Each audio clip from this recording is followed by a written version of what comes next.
ሰላም ጤና ይስጥልኝ። እንዴት አደራችሁ? ዛሬ በጣም ደስ ብሎኛል። ምክንያቱም በጣም የምወደውን የጀምስ ክሌር መጽሐፍን አቶሚክ ሃቢትስን ሪቪው ልሰራላችሁ አብዬ ጀምሯል። ከዛሬ 23 ዓመት በፊት የ15 ዓመት ወጣት የነበረውና የሃይስኩል ተማሪ የነበረው ጀምስ ክሌር በሃይስኩል ትምህርት ቤት ውስጥ የቤዝቦል ኳስ በሚጫወትበት ሰዓት በአንድ የክፍል ጓደኛ በቤዝቦል ዱላ አፍንጫው ተመቶ ተዝለፍልፎ ይወድቃል። አፍንጫው ከጥቅም ውጭ ሆኖ ራሱን ይስታል። በአንጎል ውስጥ እብጠት ይፈጠራል።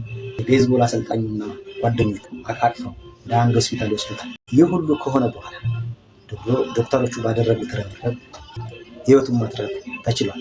ነገር ግን አፍንጫው ተበለሻሽቷል፣ ፊቱ ተበለሻሽቷል። አንድ ሰው ሁለት ሰው ሆኖ የሚታየው ከዚህ ሁሉ ሰቆቃ በኋላ የጀምስ ክሌር ህይወት ተመልሶ ከ8 ወር በኋላ መኪና መንዳት ቻለ።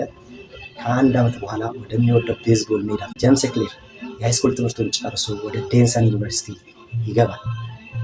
ለራሱም ትልቅ ተጫዋች ሆናለሁ፣ ይሄን ህልሜን ለማሳካት ማስተካከል ያሉብኝ ነገሮች ሁሉ ማስተካከል የሚገባል እኔው ራሴ ነኝ ብሎ ይወስናል።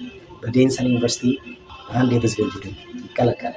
ነገር ግን ጀምስ ክሌር በራሱ ላይ ስለወሰነ ጉዳት ከደረሰበት ከ6 ዓመታት በኋላ የ21 ዓመቱ ጀምስ ክሌር በዴንሰን ዩኒቨርሲቲ ምርጥ አትሌት ተብሎ ይሸለማል። ከሀገሪቱ ጥቂት አትሌቶች ብቻ የሚሸለሙትን ከፍተኛ የክብር ሽልማት ይቀበላል።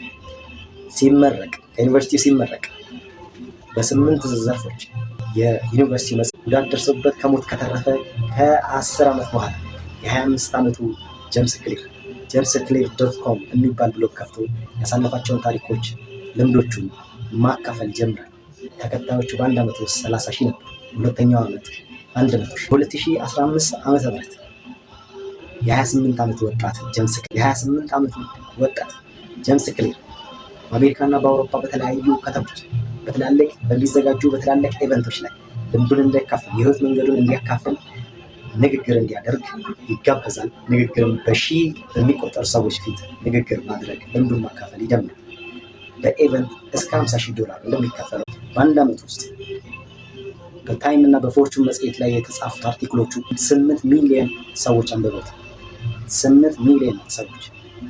በዚህን ጊዜ ሀቢት አካዳሚ የሚባል ተቋም መስርቶ 500 የፎርቹን ካምፓኒዎች ከፍተኛ ካምፓኒዎች መሪዎቻቸውን ለማሰልጠን አግሪመንት ይገባል። ፎርቹን እና ታይም ጀምስ ክሌር በ30 ዓመቱ ጀምስ ክሌር .com የሚባል ብሎጉ ከሚሊዮን በላይ ተከታይ ነበሩ። በየቀኑ በ500,000 የሚጠጉ ተከታዮች ያፈራ ነበር። ብዙ ጥያቄ ይቀርብለት ነበር። ብዙ ልምዱ እንዲያካፍል ጥያቄ ይቀርብለት ነበር። በ30 ዓመቱ በ2018 ዓ.ም